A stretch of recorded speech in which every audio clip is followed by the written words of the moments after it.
Chairman Grassley, for holding this hearing today. Section 702 implicates some very foundational American liberties, and this is exactly the sort of oversight hearing and pre-action hearing that this committee ought to be having. I really appreciate you dedicating this time. And to our witnesses, thank you for being here. Section 702, as we all know, is a critical tool in the fight to keep Americans safe. Information collected through 702 has disrupted terrorist attacks on American soil, exposed foreign ransomware attacks on U.S. infrastructure, prevented weapons of mass destruction from reaching those who would use it to do harm.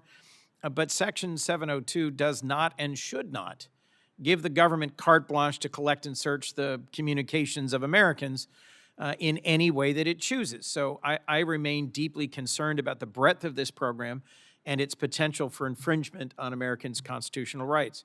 I voted against the reauthorizations of Section 702 in 2012 and 2018 because, in my view, at the time, those bills did not do enough to protect Americans' privacy. However, in 2024, I voted to approve a short 2-year extension because I was convinced that the reforms in that bill, like robust accountability procedures at the FBI and opening the doors of the FISA court to congressional oversight, could make a big difference. And today, I had hoped to hear from witnesses about whether those reforms have been appropriately implemented and whether they've been effective, but I can't ask those questions of officials from the government who are actually implementing those reforms because they're not here. No disrespect to the witnesses before me, but you're not the folks actually running these programs and implementing these reforms. We are 3 months from the expiration of Section 702, and the Trump administration, as best as I can discern, still has no official position on it. That is stunning. When then Chair Durbin of this committee held a hearing on Section 702 in June of 2023, a full year, nearly a full year before reauthorization, we heard directly from officials at the NSA, the CIA, ODNI, DOJ. I think it's unacceptable that with just 90 days, the administration doesn't know how it thinks about the program and has no one here to explain or defend it. If it's working well, why can't you tell us?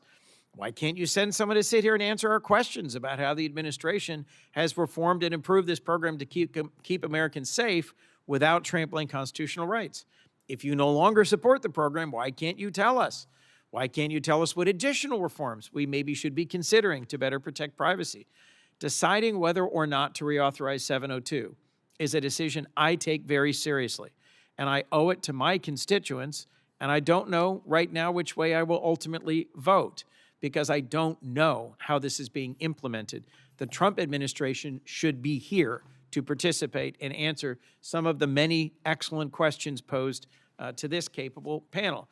Let me ask a few questions that are relevant, I believe, to your areas of practice and expertise. Ms. Goitein, could you just explain in plain terms how the expanded definition in RISA of Electronic Communications Service Provider, or ECSP, differs from the previous definition, the previous law, right, and what new surveillance capabilities it may actually create for the federal government, and what would an appropriately narrow ECSP definition look like in your view? Sure, thanks for the question. So this change in definition, as innocuous as it might seem, is what Senator Wyden referred to as one of the most dramatic and terrifying expansions of government surveillance authority in history. And unfortunately, he was not overstating the matter.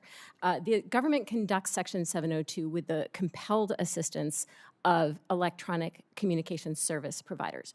Before RISA, these ECSPs, for short, were defined to include providers of actual communications services, such as Verizon and Gmail, that have direct access to Americans' communications.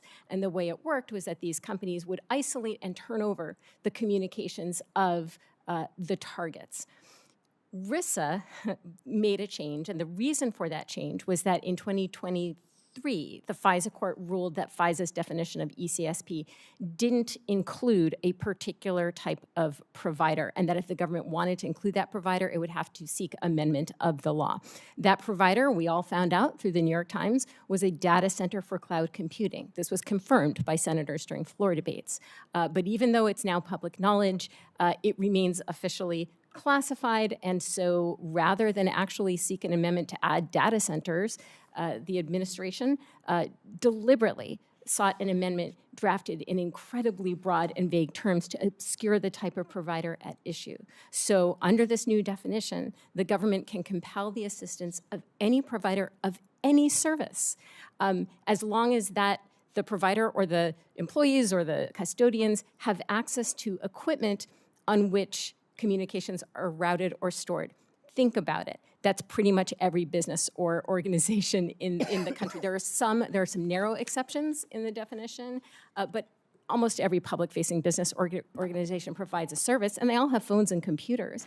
And because these types of businesses are not going to have the technical ability to isolate and turn over targets' communications, they may be forced to give the NSA direct access to their communications equipment with all of the purely domestic communications running through the equipment, and then the NSA is on the honor system to only pull out and retain the target's communications. Do we know whether this has happened?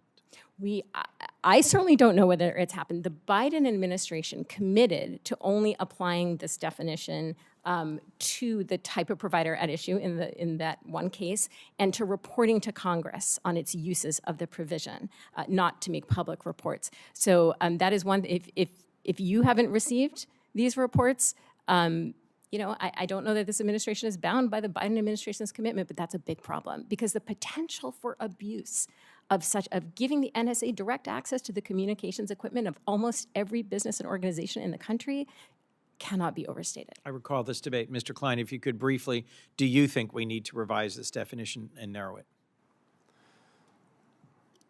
Under the USA Freedom Act, and as elaborated by subsequent laws Congress has passed, the intelligence community is supposed to declassify novel or significant interpretations of law that come out of the FISA court. The Congress also should be receiving unredacted versions of those important FISA court opinions. So if there's a significant expansion in that term beyond what's expected, you all should know about it. Eventually the public should find out. But as for data centers, if a Russian general is putting his stuff on a data center in the United States, and we can get that to protect the American people and our allies, I think we should do it.